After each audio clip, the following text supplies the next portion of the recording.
Welcome back to What Arty Noobs for General Disturbance. This is a GW Tiger P.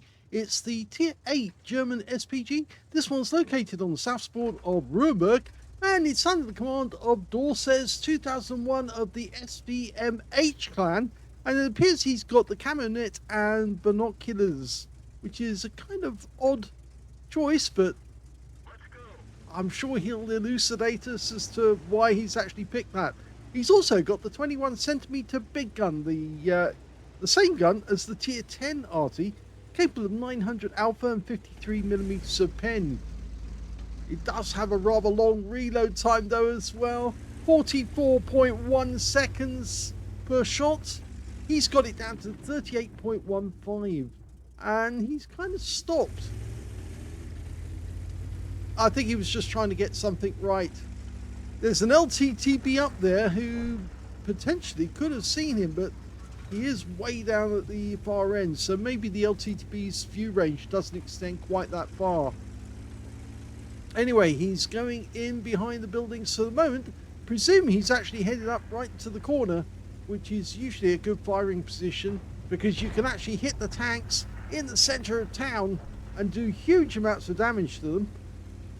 You can also protect the village from there as well. There's a couple of firing positions. Just here's one good one, and right in the corner as well. Of course, this Arty is a fake Arty because the Germans never built any SPG based on the GW Tiger P, or the Tiger P, I should say, because Schutzwagen is the name for an artillery in German. And they never built one. Oh, but look at that. Somebody might have anticipated that he was going to be here because they just fired around him. He got stunned. I'm wondering if there was any chance that he was spotted in any way. The sixth sense didn't go off, so I presume the answer is no. But anyway, that was probably just an off chance. Maybe they were speculative shooting. The enemy Arty is an M40 M43. Okay, he's ready to go. And look at that. He's got a target straight away. A T44 or a T69. He's dialing in on T69 to start with. But the guy disappears behind cover. Now you can see a few other enemy tanks, including that guy there, but that's a difficult shot because he's got a partially obscured reticule. And yeah, he's got a kill. He fired at the Super Pershing, who was only partially covered, and yep, got a splash kill. So he's on the scoreboard. Only 105 hit points, but it's on the scoreboard. Okay, T44 is this next one, but he's still reloading. Now, the one bad thing about the 21cm gun is, of course, you don't get a huge amount of ammunition to play with. In fact, you only get 15 rounds in total. And that's an oversight by Wargaming. I think they really ought to change that. Rounds out.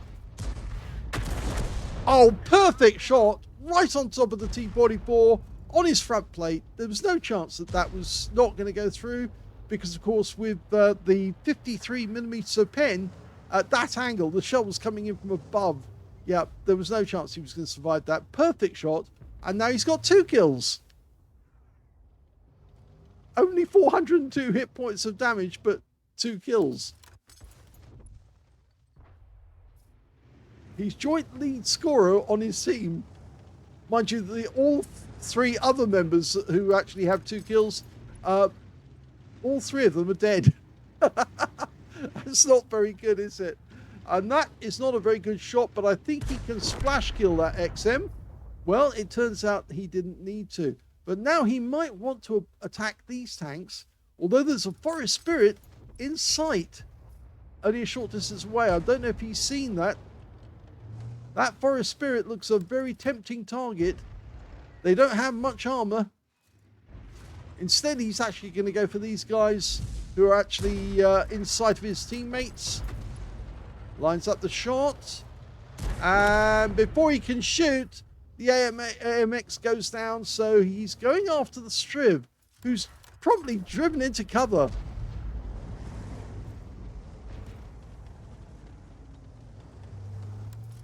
Of course, whatever he does with his next shot, he's actually having to try and beat an almost impossible score that he's made already of getting 1 kill with every shot he's fired on target.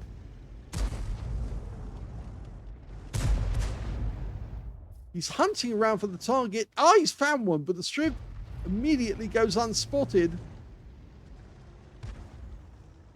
He's having difficulty here. The enemy's managing to claw back some of the kills. They've only got 4 tanks left, but they still have a number of hit points to claim. Okay, the enemy just lost the tank there, but they've got a forest spirit nearby. And there's the Striv. And in fact, we do have a perfect shot on him. It's going to be difficult because it's going to be over the building, but he could actually get that one. Rounds out. Well, that seemed to be right on top. And now we've spotted the enemy Arty. The M40, M43 got spotted there. Yep, he's diving for cover. It means we can't hit him from that position.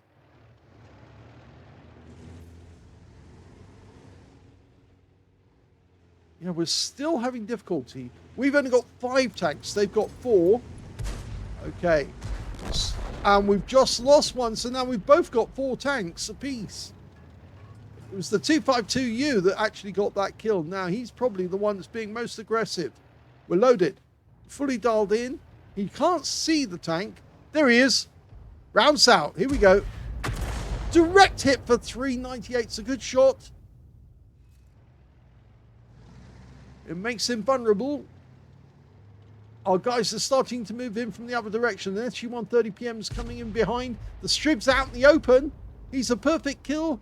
We're only attacking the most aggressive tank at the moment, the 252U. We've still got some seconds to load. Unfortunately, we lost our conceiver. And that guy is now ducking behind cover.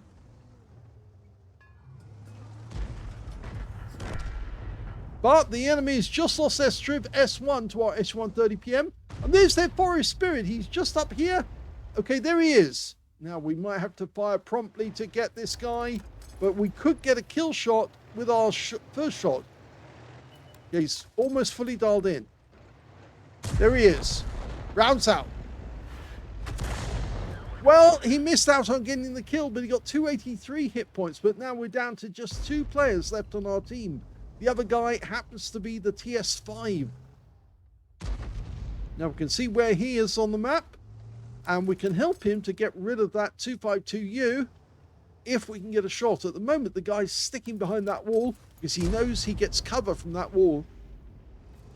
If he backs up, though, he might walk directly into a shell that we fire, and then the TS5 might be able to take him out.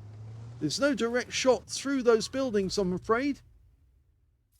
In fact, at this moment, we can't see the other enemy tanks, but the TS5 is relocating. I think he realizes that it's better for him if he actually goes up this way.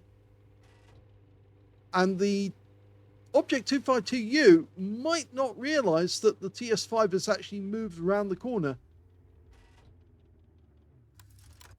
If the 252U does appear elsewhere, we might be able to help the TS5 by laying cover fire.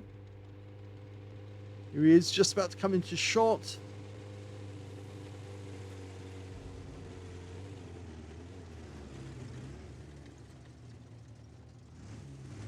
We also have to worry that the enemy forest spirit might be trying to get at us at this moment because he might realize that we're vulnerable.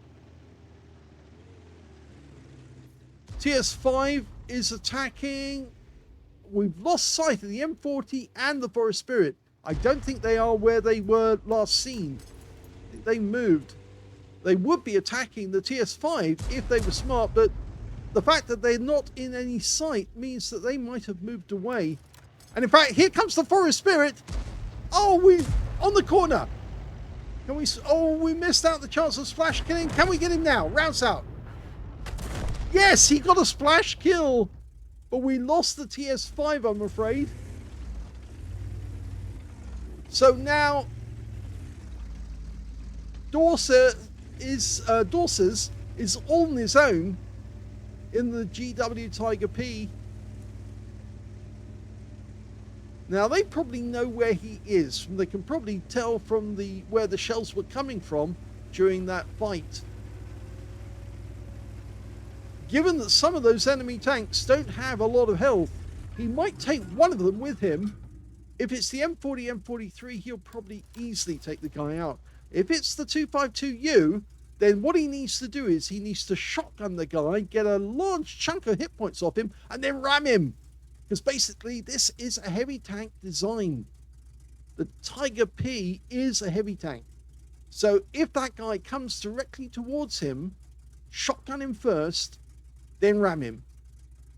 The 252U will probably get one shot on him, and he's got a 122mm, which means he'll probably do 390 alpha, and that'll leave us with only a few hit points left. We might, if we ram him, we might go down,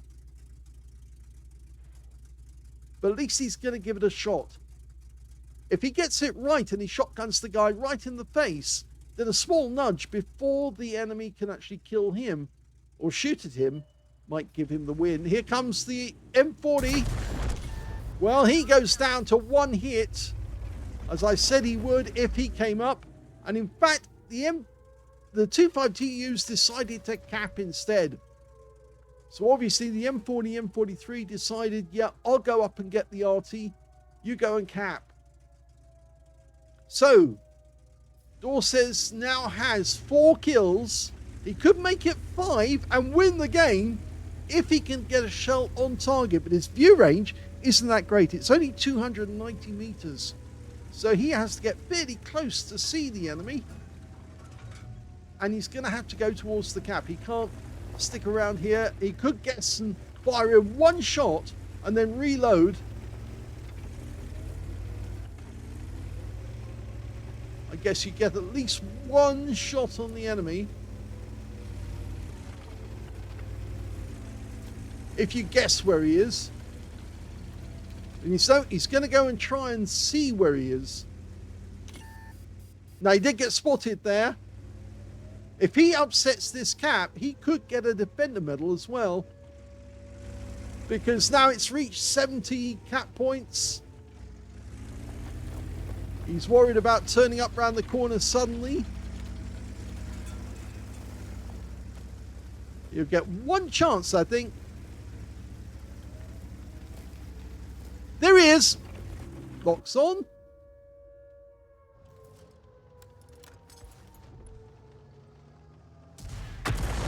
What a shot! Wins the game, gets a defender. Well done.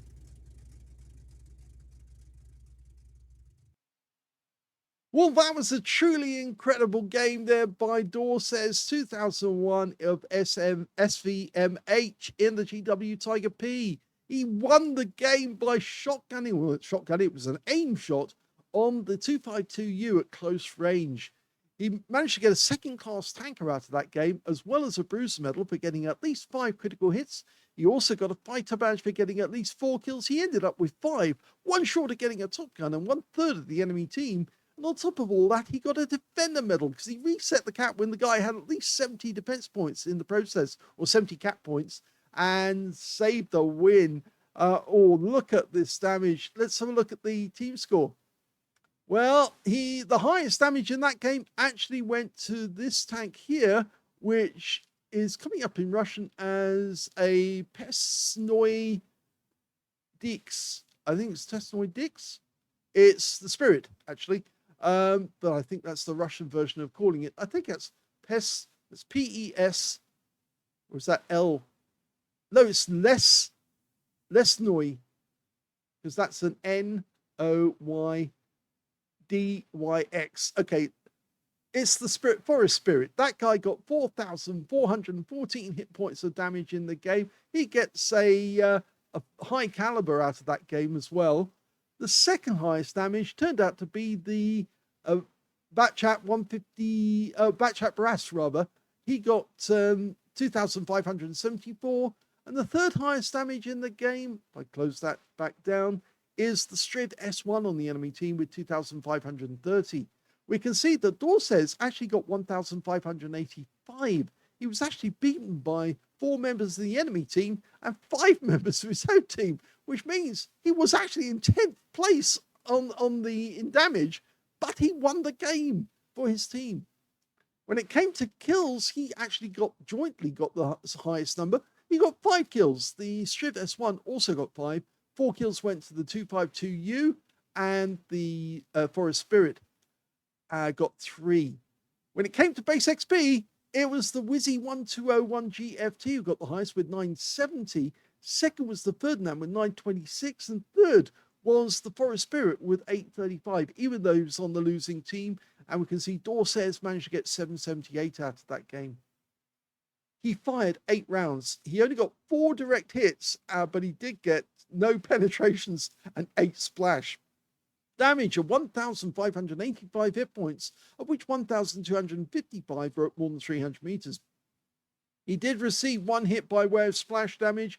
That was the start of the game. The M40, M43 anticipated he'd be going up to that corner and got it right. 6 enemy vehicles were damaged, 5 were killed, and he got 3 stuns in that game. He got 97 defense points. He reset the cap with there was only 3 capture points left for the 252U to get. He earned, on a free-to-play account, 1,225 credits. I know it's a lot, not a lot, but there was no boosters and the ammunition was expensive. And he got 778 base XP out of that game as well. But it was a very good game in the Tiger P. You don't often see the Tiger P winning games. In fact, you don't often see Tiger Ps because most people don't like them because they're so slow and difficult to play. But yep, he obviously does like his GW Tiger P, and he did very well in that game. I hope you enjoyed it. If you did, please give this video a like, and thank you for watching.